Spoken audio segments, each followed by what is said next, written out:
দুনিয়ার মধ্যে আমার কাছে সবচাইতে তিনটা জিনিস বেশি প্রিয়।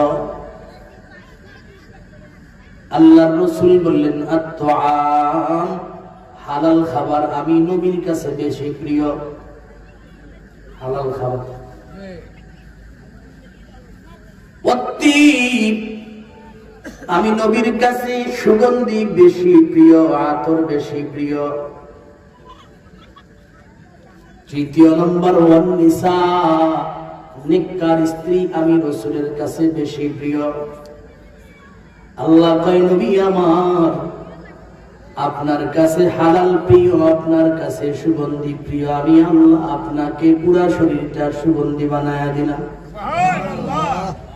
আল্লাহ যার পছন্দ করে এমন মানুষ দিনের জন্য রক্ত দিছে। আমরাও মাঝে মধ্যে রক্ত দিই, তবে দিনের জন্য না, ঠিক কিনা? মাঝে মাঝে আমরা জীবন দেওয়ার জন্য রেডি হয়ে যাই, তবে কিসের জন্য না? দিনের জন্য না। কেন? আপনারা রাগ হয়ে না? সাহাবারা দিনের জন্য জীবন দিছে, রাসূলের অর্ডার ফলো করতেছে, তাই না? আমরাও জীবন দেই, আমরা রাসূল চিনতে চাই না, আমরা আল্লাহরে চিনতে চাই না, কিন্তু আমরা নেতা চিনছি। কেন? নেতারে চিনলে ক্ষমতা পাওয়া যায়, ঠিক কিনা? কিন্তু কন্যা এই ক্ষমতা কতদিন? কয়দিনের ক্ষমতা? বেশি দিন। টোটাল জীবন যদি কেউ ক্ষমতায় কাটায় তারপরেও কম। কেমন? আল্লাহ বলেন, দুনিয়ার ক্ষমতাধরকে যখন কিয়ামতের দিনে জিজ্ঞাসা করা হবে, রে ক্ষমতাধর, পৃথিবীর মধ্যে সবচেয়ে বড় দেশের বাদশাকে যদি প্রশ্ন করা হয়, পৃথিবীর মধ্যে তোমাকে বড় ক্ষমতা দিছিলাম, অনেক দিন পর্যন্ত সুখে কাটাইছো, ঠিক না? তখন এই সুখে কাটানো ব্যক্তি বলবে, লাম ইয়ালবাসু ইল্লা আশিয়াতান আও দুহাহা, না না না, দুনিয়ার জীবনে আমার মনে হয় এক সকাল বা এক বিকাল কাটাইছে। কত সময়? এক সকাল বা এক বিকাল, সামান্য সময়। বড় ক্ষমতাধর হে কথাই কথা। এটা মিলে কি মিলে না? আপনারাই যার যার চোখটা বোঝেন, সবাই চোখ বোঝেন। যার বয়স 40 বছর হেও চোখ বুঝেন, যার বয়স 60 বছর হেও চোখ বুঝেন, যার বয়স 70 বছর হেও চোখ বুঝেন। চোখটা বুঝছে। এখন একটু ভাবেন, আপনার বয়স 60 হয়ে গেছে, 70 হয়েছে, কয়দিন, কত সময় গেল? দেখবেন আপনারে কয়ে দেবে বেশি না। এখন ঠিক নেই, উত্তর পাওয়া গেছে। মনে হয় হেদিন ওই তো ছোট ছিলাম, ওই তো খালে উলঙ্গ হয়ে গোসল করছে। এখন 70 বছর জীবন থেকে চলে গেছে, 60 বছর জীবন থেকে চলে গেছে, 50 বছর জীবন থেকে চলে গেছে, 40 বছর জীবন থেকে চলে গেছে। মনে হয় তো ওই তো। ধরে বলেন ঠিক কিনা? এই আর আখিরাতের বিভীষিকাময় অবস্থা দেখলে সব ভুলে যাবে, সব। আমার ভাই, সাহাবারা রাসূল চিনছে, দিন চিনছে, এজন্য রাসূলকে নাখোশ করতে তারা চাইতেন না। তারা আল্লাহকে চিনছে, এজন্য আল্লাহকে নাখোশ করতে চাইতেন না, আল্লাহকে অসন্তুষ্ট করতে চাইতেন না। আর আমরা আল্লাহও চিনতে চাই না, রাসূলও চিনতে চাই না, এজন্য আল্লাহ রাসূল কিতে খুশি কিতে বেজার তাও দেখতে চাই না, ঠিক না? অদোস্ত, আল্লাহ আল্লাহর রাসূলকে দোস্ত না বানায়া দুনিয়া থেকে যখন চলে যাব, কোন নেতা বা নেত্রী আমার সাথে যাবেনি, কোন দলের লোক আমার সঙ্গে যাবেনি। হতে পারে তুমি তোমার জীবনে কত মার খাইলা যে নেতার জন্য, ওই নেতা তোমার জানাজার নামাজে আসতে পর্যন্ত সময় নাও হইতে পারে। তোমাকে জীবনের শেষবার দেখার জন্য নাও আসতে পারে। তোমার কবরটা সে জীবনও নাও চিনতে পারে। হতে পারে তোমার জন্য জীবনে সে দোয়া নাও করতে পারে, ঠিক কি? অথচ আখিরাতের বন্ধু, কবরের বন্ধু, হাসরের বন্ধু, পুলসিরাতের বন্ধু, তিনি আর কেউ নয়, তিনি আপনার আমার নবী মুহাম্মদুর রাসূলুল্লাহ সাল্লাল্লাহু আলাইহি ওয়াসাল্লাম। ঠিক কিনা চিল্লায়? আল্লাহর রাসূল উম্মতের বন্ধু, উম্মতের দরদি হযরতে আমিনা বলে, দুনিয়ার মধ্যে কত সন্তান ভূমিষ্ঠ হওয়া দেখলাম। সন্তান যখন মায়ের গর্ভ থেকে ভূমিষ্ঠ হয়, মাকে রক্তাক্ত করে দুনিয়ায় বের হয়, মার পুরা শরীর রক্তে ভিজে যায়। আবার তার পাশে কতজন সান্ত্বনা দেয়, কেউ তেল দেয় মাথায়, কেউ আবার বিভিন্ন ভাবে তার কষ্ট সহজ করার জন্য বিভিন্ন পদ্ধতি অবলম্বন করে। কিন্তু আমার মালিক আল্লাহ আমাকে কেমন সন্তান দিল, যে সন্তান জন্ম হইল আমার শরীর থেকে এক ফোঁটা রক্ত দূরের কথা পানি পর্যন্ত বের হল। দুনিয়ার সন্তান জন্ম হওয়ার পরে দেখতাম কান্না করে, খাবার দেওয়ার আগ পর্যন্ত শুধু কান্নাই করে। কিন্তু আল্লাহ আমাকে কেমন সন্তান দিল, সন্তান দুনিয়ায় আসার পর আমি দেখি আমার সন্তান সিজদারত অবস্থায় আছে। সিজদা অবস্থায় থাকিয়া কি যেন গুনগুন করে, কি যেন গুনগুন করে বলে। আমিনা বলেন, আমি কান পেতে শুনলাম, লক্ষ্য করে শুনলাম, আমার মাত্রই নবজাতক সন্তান জন্ম হওয়া সন্তান বলতেছে, রব্বি হাবলি উম্মতি, আল্লাহ আমার উম্মত গুলাকে তুমি মাফ করে দাও। শুধু কি তাই? জন্মের কথা বললাম, মওতের সময় পয়গম্বরের হয়ে গেছে। রাসূল 3 দিন পর্যন্ত অসুস্থ। রাসূলের ঘর আর মসজিদের মধ্যে ডিফারেন্স, পার্থক্য হলো একটা পার্টিশনের বেড়া। এই পার্টিশনের বেড়া ভেদ করলেই রাসূলের ঘর। অথচ 3 দিন ঠিক মতো রাসূল মসজিদে যাইতে পারে না, কারণ রাসূল অসুস্থ। জ্বর এত অসুস্থ, মাঝে মাঝে রাসূল বেহুশির মধ্যে থাকে, মাঝে মাঝে হুশ আসে। হযরত আয়েশা সিদ্দিকা রাদিয়াল্লাহু তাআলা আনহা বলেন, পয়গম্বরের জ্বরের কারণে বেহুশ হয়ে যায়। যখনই হুশ আসে আমাকে বলে, আয়েশা তু সালাত সালাত, আয়েশা রে নামাজ নামাজ, নামাজের অবস্থা কি সময় গেছে, আমার পানি দাও, অজুর জন্য আমাকে পানি দাও। আয়েশা রাদিয়াল্লাহু তাআলা আনহা বলেন, আমি যখনই পানির লোটা পয়গম্বরের কাছে আনবো, আনার জন্য যাই, আনিয়া দেখি রাসূল আবার বেহুশ হয়ে গেছে। এমন হালাত চলতেছিল 3 দিন পর্যন্ত। আজকে সকালবেলা 8টা বা 8:30 বা 7:30 বা 9টা, এই সময়টা রাসূলের ইন্তেকাল হয়। যেই দিন রাসূলের ইন্তেকাল হয়, সময়টা এমন সময় ছিল, আল্লাহর রাসূল এমন হালাতে, হযরত আয়েশা সিদ্দিকা রাদিয়াল্লাহু তাআলা আনহা বলেন, আমিও রাসূলের কাছে, হযরতে ফাতেমা ও রাসূলের কাছে। এমন সময় হযরতে জিবরাইল আমিন আলাইহিস সালাম দরওয়াজার সামনে এসে সালাম দিলেন। হযরতে জিবরাইল, রাসূল উত্তর দিলেন। জিবরাইল আমিন বললেন, নবী আমার, এই আমি জিবরাইল আপনার কাছে শেষবারের জন্য আসছি, আসার অনুমতি চাই, সুযোগ দেওয়া হবে। হযরতে জিবরাইল আমিন আসছেন, সুযোগ দেওয়া হলো। হযরতে জিবরাইল আমিন রাসূলকে বলতেছেন, মুহাম্মাদুর রাসূলুল্লাহ, আল্লাহর একটা পয়গাম আপনার কাছে নিয়ে আসছি। কি জিবরাইল, মাওলা পাকের পক্ষ থেকে কি পয়গাম নিয়ে আসছো? জিবরাইল আমিন বলেন, নবী, আল্লাহ জানতে চেয়েছে আপনি কি দুনিয়ায় থাকতে চান না দুনিয়া থেকে বিদায় হইতে চান? সুবহানাল্লাহ।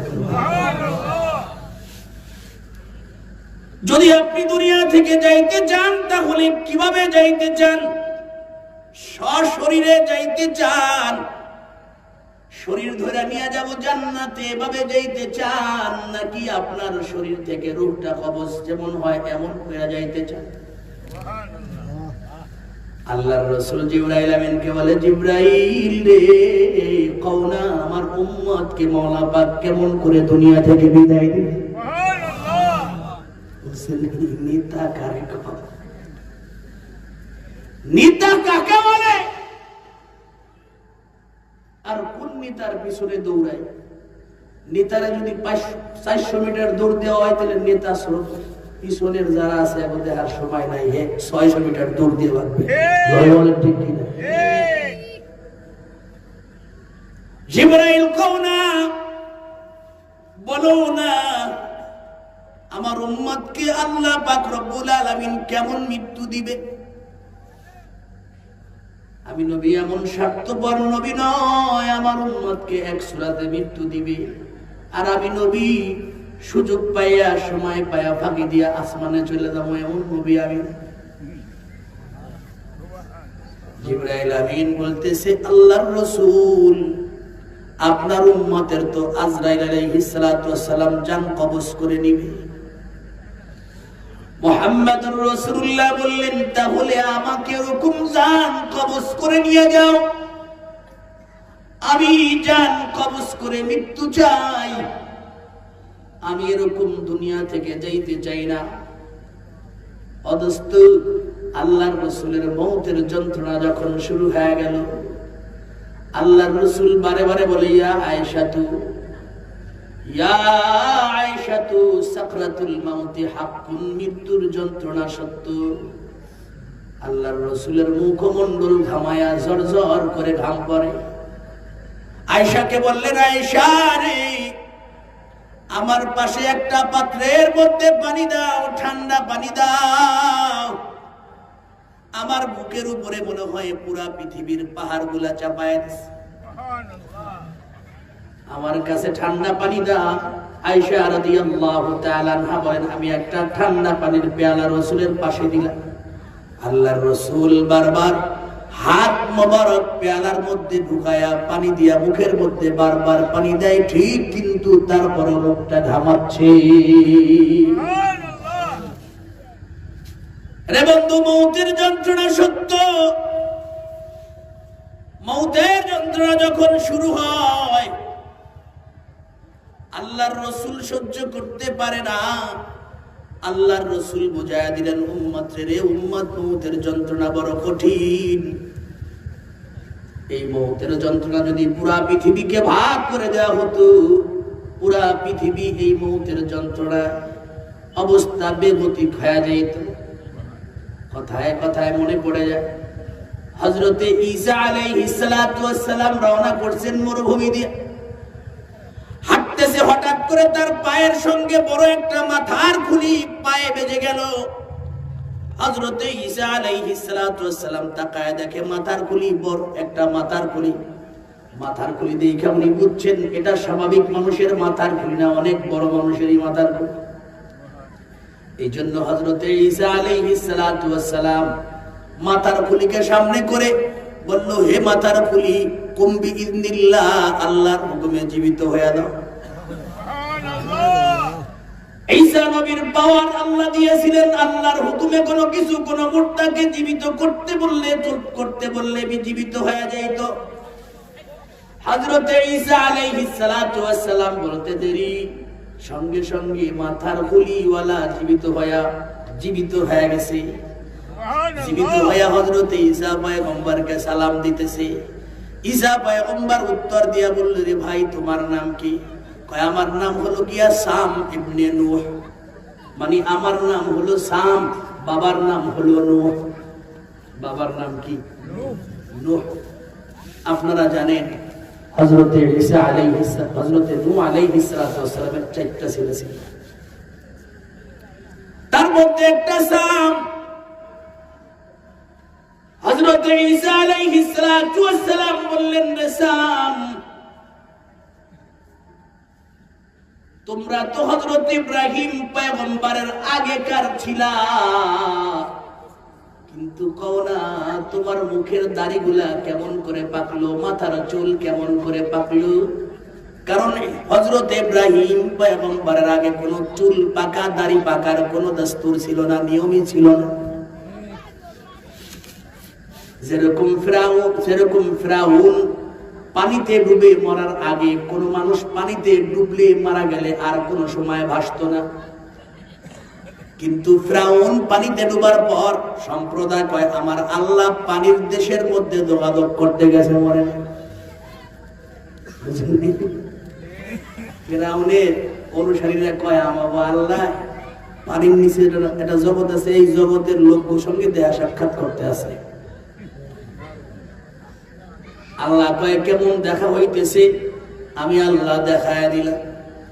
ফিরাউন এখন পানির দেওয়া করছে।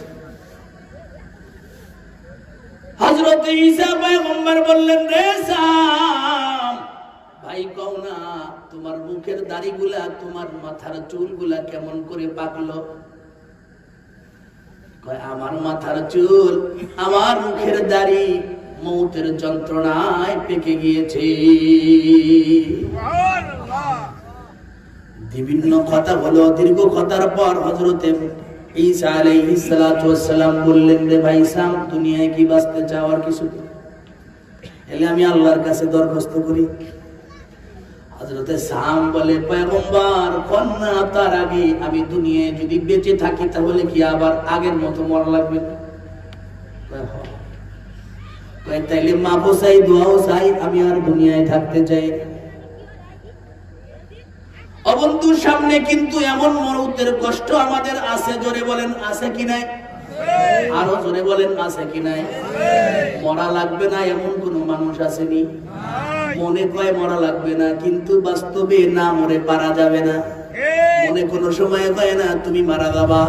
মৃত্যু পথযাত্রী ব্যক্তি, তার মনেও কয় না তুমি মারা যাবা, কিন্তু লোকটা আগামীকাল সকালবেলা মারা যাবে। এই লোকটার মনে বলে না, মনে হয় না, মনে স্বীকারও করতে চায় না। অবন্ধু, অতএব দুনিয়ায় এমন একটা দিন আসবে যেদিন আমি দুনিয়া থেকে বিদায় নিব। কবরে যখন যেদিন রওনা করব, কবরে যাওয়ার দিন মনে হয় কমপক্ষে 8-10 দিন পর্যন্ত ফোলাপান কবরের মধ্যে থাকবে আমার সাথে। থাকবে না? কোনটাও থাকবে না। ছোটটা বেশি ভালোবাসে তো, ওরা থাকবে না। মায়েরা তো বাপ মারে খুব বেশি ভালোবাসে, আর 2-1 জন মনে হয় যাবে। বরং বাবা যখন দুনিয়া থেকে চিরবিদায় নেয়, মা যখন দুনিয়া থেকে চিরবিদায় নেয়, সন্তানরা বলে, দেখ বাবারে দেখলে ভয় লাগে, বাবারে যেন কেমন কেমন দেখা যায়। আগে তো এমন দেখা যাইতো না, এখন কেমন যেন ভয়ানক ভয়ানক চেহারা হয়ে গেছে। স্ত্রী কয়, তোমরা কেউ যাইও না, তোমরা যদি আমাকেই লাশ রেখা যাও তাহলে আমার রাতে ঘুম হবে না। অথচ সকলে চাইবে কেমন করে কবরস্থ করা যায়। মৌতের সংবাদ হওয়ার পর সবাই ব্যতিব্যস্ত হয়ে যাবে, যাও কবর খুঁজো।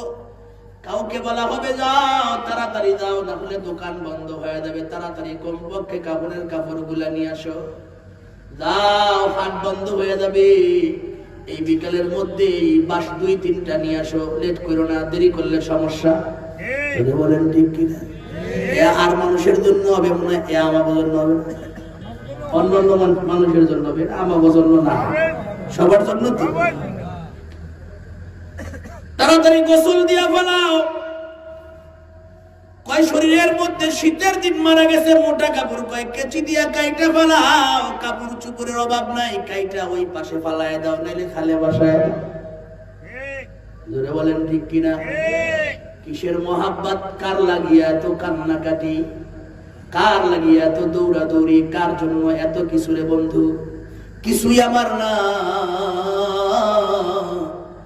মালিকের ডাক দিলে দুনিয়ায় কেউ রাখতে পারবে না, আর থাকাও যাবে না। জোরে বলেন ঠিক? এত কিছু করলাম, জীবন যৌবন সব নষ্ট করলাম, আমার আল্লাহ তার ঘর থেকে ডাক দেয়, হাইয়া আলাস সালাহ, রে যুবক আয় নামাজের জন্য আয়, রে যুবক হাইয়া আলাল ফালাহ, কল্যাণের জন্য আয়। আল্লাহ নামাজের জন্য ঘর থেকে, আল্লাহর ঘর থেকে ডাক দেয়, হাইয়া আলাল ফালাহ, ও আমার বান্দি রে, দুনিয়ার কাজ বাস রাইখা আমি আল্লাহর কুদরতি কদমে সেজদা, এখানেই শান্তি পাবে। এটার মধ্যে সফলতা আছে? না না, তুমি দুনিয়ার কোন কাজে ব্যস্ত তার মধ্যে সফলতা নাই। আমি আল্লাহর কুদরতি কদমে সেজদায় আসো, সফলতা পাইবা। আল্লাহ কই নিয়মিত আমি প্রতিদিন আমার ঘর থেকে আমি আমার পেদা মুয়াজ্জিন দিয়া ডাক দিই, আমার পেদা মুয়াজ্জিন দিয়া ডাক দিই, ডাক দেয় দেখো মুয়াজ্জিন না, আমি আল্লাহর কুদরতি জবান তার সঙ্গে লেগে থাকি। অতএব তোমাকে এত টাকা ডাকলাম, প্রতিদিন 5 বার ডাকি, এমন মাস গেল, বছর গেল, যুগ গেল, জীবন গেল, আইলি না, আইলি না। যাদেরকে ভালো রাখার জন্য দুনিয়ায় আমাকে ভুললি, যাদেরকে দুনিয়ায় পদ পদবি দেওয়ার জন্য, পজিশন ঠিক রাখার জন্য আমি আল্লাহকে ভুলে গেলি। ও বন্ধুরে, 3টা কাফনের কাপড় দিয়া প্যাকেট বানাইয়া, মা বোনদেরকে 5টা প্যাকেট কাপড়ের কাপড় দিয়া প্যাকেট বানাইয়া, যখন ওই 3.5 হাত ঘর, মাটির ঘর, 3.5 হাত লম্বা মাটির ঘরটা 2 হাত গভীর ঘরের মধ্যে রেখে আনবে, যখন মাথায় বাঁধন দিবে, বুঝে দিবে রে বান্দা আর তোর মাথার শক্তি নাই, মাথার শক্তি অফ হয়ে গেছে, পায়ের মধ্যে বাঁধন দিয়ে আল্লাহ বুঝে দিবে না না, পায়ের মধ্যে আর শক্তি নাই, পায়ের শক্তি শেষ হয়ে গেছে। জয় বলেন ঠিক। বুকের মধ্যে, মাজার মধ্যে বাঁধন দিয়ে বুঝে দিবে না না, তোমার মাজার শক্তি নাই, সর্বশেষ সব শেষ হয়ে গেছে। এই 3 কাপড়ে প্যাকেট বানায়া, মা বোনদেরকে 5 কাপড়ে প্যাকেট বানায়া, ওই মাটির ঘর, ওই ঘরের দিকে লয়া যাইবে, মসজিদের চিরচেনা পালকিতে চড়ায়া, আপন জনেরা পালকির পিছনে পিছনে দৌড় দিবে, আর যারা দূরের আর এই জাতীয় ইজিকালে বিভিন্ন তারা হেরা তো পাশেই যাবে না। ধরে যে নিজের নেতার পিছনে পিছনে দৌড়াইয়া আল্লাহরে বলছে, নামাজ ছাড়ছি, রোজা ছাড়ছি, ঘুষ খাইছি, সুদ খাইছি, হারাম খাইছি, জুলুম করছি। যারা বলেন ঠিক কিনা? এত ইদিকাদের বিধি ও যদিও আসে জানাজার নামাজ পর্যন্ত, এরপর কবরে যখন নিয়ে যাবে রে বন্ধু, আপন জনেরা পিছনে পিছনে যাবে ঠিক, কত মানুষ কত কাজে বিধি, তারা আস্তে সাইড রাস্তা দিয়া চলে যাবে, কবর পর্যন্ত আর যাবে। কবরে নামাইয়া যখন আপন জনেরা, আপন সন্তান বা ভাই তাকে ধইরা কবরের মধ্যে নামাবে, উত্তরে মাথা, দক্ষিণে পা দিয়া শোয়া দিবে। আর শোয়ানের সিস্টেম হলো এমন, আমরা একটা ভিন্ন উল্টা তরিকায় শোয়াই। কবরের মধ্যে শোয়ানের সুন্নাত তেমন কাইতয়া ঘুমানো, নাসিতে এমন ঘুমানো সুন্নাত। কেমন ঘুমানো সুন্নাত? জীবিত অবস্থায় যেমন সুন্নাত, মরার পরে এমনই সুন্নাত। মরার ঘুমটা কি অমনই সুন্নাত। ঘুম পড়ে যখন চলে যাবে, আপন জনেরা আল্লাহ মারিয়া চলে উপরে উঠে যাবে, তাকায় দেখবে ছেলে নাই, ভাই নাই, যারা আমাকে কোলে নিল তারা কেউ নাই, আমাকে একাকী ঘুম পড়ায়া চলে যাইতেছে। এক এক করে বাঁশের চালনি বিছায়া দিবে, আর মাটির ঘরটা অন্ধকার হইতে থাকবে। জোরে বলেন ঠিক। তারপরে যখন মাটি দিবে, যতই মাটি দিবে, স্পষ্ট দিনের বেলা সূর্যের কিরণে পুরা পৃথিবীকে আলোক উজ্জ্বল করে রেখেছিল, কিন্তু এমন সময়ও কবরের উপরে মাটি দিলে পুরা কবরটা অন্ধকারাচ্ছন্ন হয়ে যাবে। ধরে বলেন ঠিক। আমার দোস্ত, অন্ধকার কবরের ভিতরে তাকায় দেখবে কেউ নাই, কেউ নাই, কেউ নাই, আপন বলতে কেউ নাই। আমি চতুর্দিকে তাকায় দেখি অন্ধকার, অন্ধকার, অন্ধকার, চতুর্পাশে মাটি আর পোকামাকড়ের ঘর, কিছু নাই, আপন জনেরা কিছু নাই, কেউ নাই। আমার আপন জনেরা আমাকে কবর দিয়ে 1 পা 2 পা করে করে করে যখন চলে যাবে, রাসূল বলেন 40 কদম চলে যাওয়ার পর দুইজন ফেরেশতা আসবেন মুনকার নাকির। আর হাদিসের মধ্যে পাওয়া যায় এই মুনকার নাকির আসার আগে আরেকটা ফেরেশতা আছে, রোমান ফেরেশতা।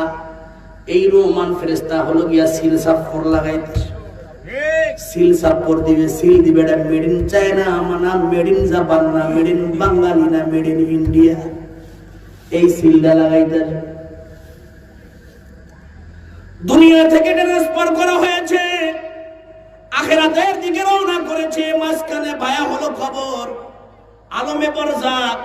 আলমে বরজাকে আসার পর রোমান ফেরেশতারা একটা সিল সাপড় লাগায়া দিবে, আর তাদেরকে বলা হবে এটারে এই সিল লাগায়া দাও, ওইটাকে ওই সিল লাগায়া দাও, যাতে করে পরবর্তী ফেরেশতা আসতে তাকে চিনতে যেন দেরি না হয়।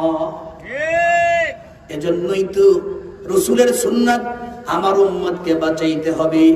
এজন্য আমার উম্মতকে সর্বশেষ দিনের ঘুমানটাও আমি রাসূলের সুন্নাতে ঘুম পড়ায়া দিব। আমি রাসূলের সুন্নাতে ঘুম পড়ায়া দিও, আমি রাসূলের পাঞ্জাবি পড়ায়া দিও, আমি রাসূলের সুন্নতি ডান কাতে শোয়া দিও, যেন ফেরেশতারা আয়েশা দেখে আমি রাসূলের সুন্নাত অনুযায়ী ঘুমায়া গেছি, যাতে তারা ওইভাবে সিলটা সাপোর্টটা লাগাইতে পারে। কিন্তু বন্ধুরে, এই সিল সাপোর্ট ওই সমস্ত হারামখোরদের হবে না, যতই তাকে ডান কাতে শোয়ানো হোক না কেন। এই ফেরেশতা আসার আগে গজবের ফেরেশতারা তাকে বাম কাতে ঘুম পড়ায় দিবে, বাম কাতে ঘুম পড়ায় দিবে।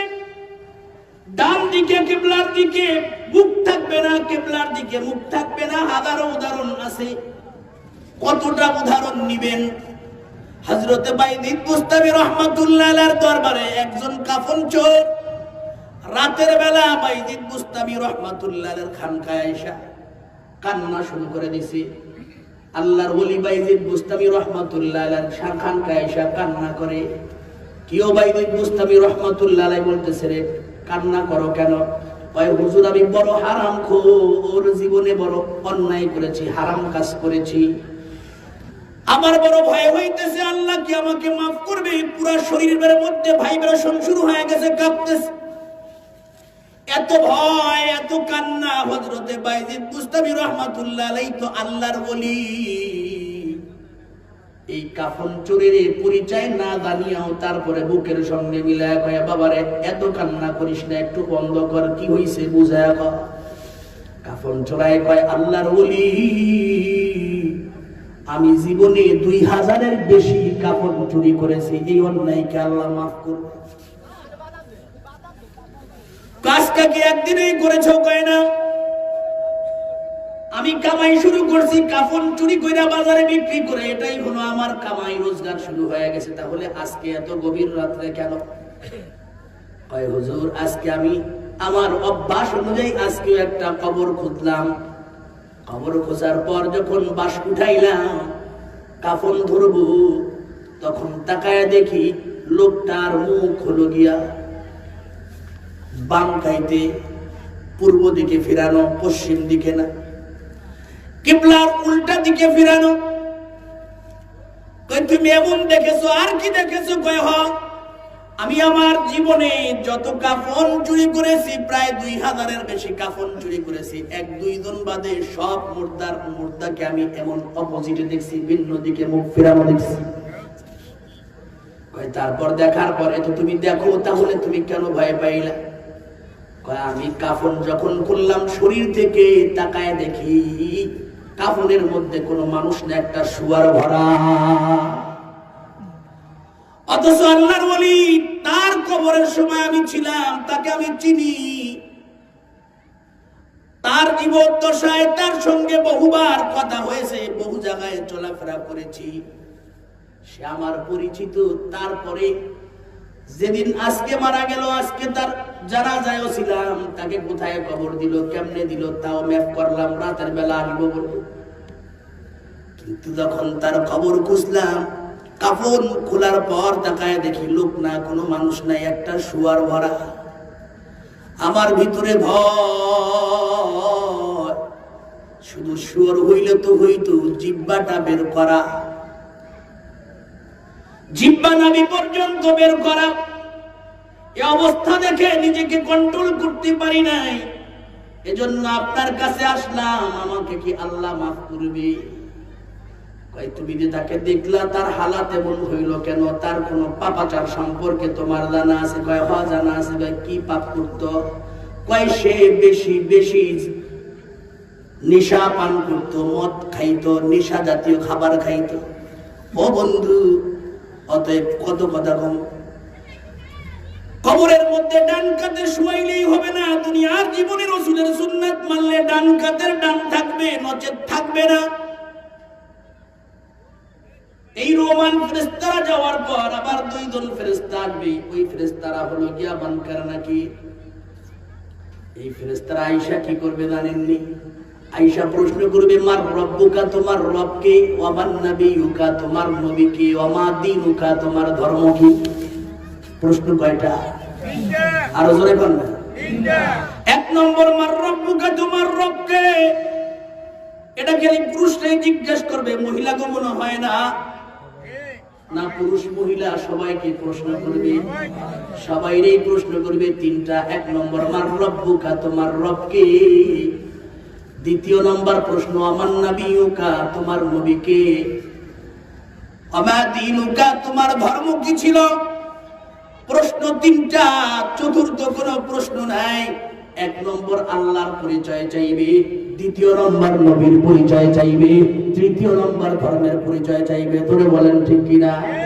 এখন বলেন দোস্ত, দুনিয়ার মধ্যে যদি আল্লাহর নাফরমানি করে করে আমার জীবন যাপন করি, দুনিয়ার মধ্যে যদি রাসূলের সুন্নাতের বিপক্ষে চলি, রাসূলের সুন্নাত না মানি, রাসূলকে মহব্বত না করি, তাহলে কন্যা কে ওই কবরের মধ্যে প্রশ্নের জবাব কি আমার জন্য সহজ হবে না কঠিন? কঠিন থেকে কঠিন।